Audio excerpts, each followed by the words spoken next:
ba? Para kasing you cannot explain love.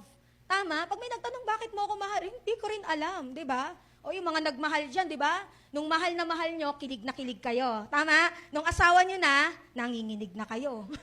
Ano ba naman tong napangasawa ko na? Balik ko na sa inyo.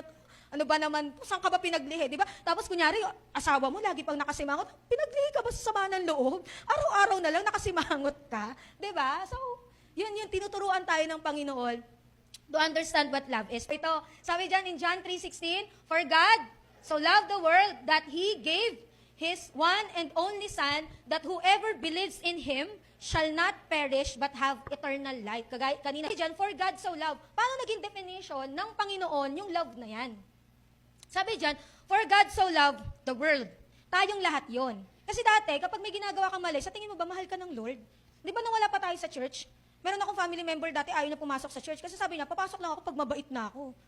Mahirap yun, di ka talaga babait kahit anong gawin mo. Kasi iniisip natin, mahal ka lang ng Lord kasi mabait ka. Yun kasi yung thinking natin sa Lord eh. Mahal ka lang ng Lord kasi masipag ka. Parang sa magulang natin, ay, kaya lang naman favorite yan kasi masipag yan eh. Kaya lang naman favorite yan kasi ganito, kaya naman favorite yan kasi bunso yan. Kumbaga, iniisip natin, si Lord, meron siyang standard ng love. Pero kapag tinignan natin yan, for God so loved the world. Mahal niya lahat, makasalanan man o nagtatago sa kasalanan. Wala naman kasi daw righteous, di ba? Righteous or self-proclaimed righteous. Di ba? Sabi ng Lord, lahat tayo mahal niya. Kasi at the end of the day, no one is righteous, not even one. Tama po. So sabi niya dyan, He gave His one and only Son, that whoever believes in Him shall not perish but have eternal life. So lahat, He gave. So yung love, may kaakibat siya na giving. Ibig sabihin, kung meron mang unang nagbigay ng service sa atin, si Lord yon. Kung meron mang isang nagparamdam sa atin ng ministry, si Lord yon.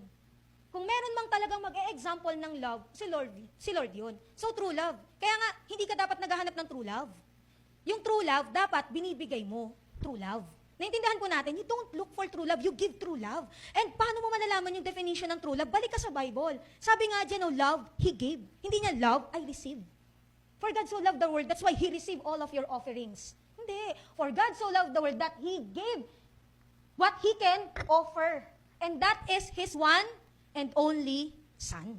Palakpakan naman po natin yung kabutihan ng ating Panginoon. Yun. So, ibig sabihin, yung gave, it is God's greatest act of love. And evidence na mahal niya tayo.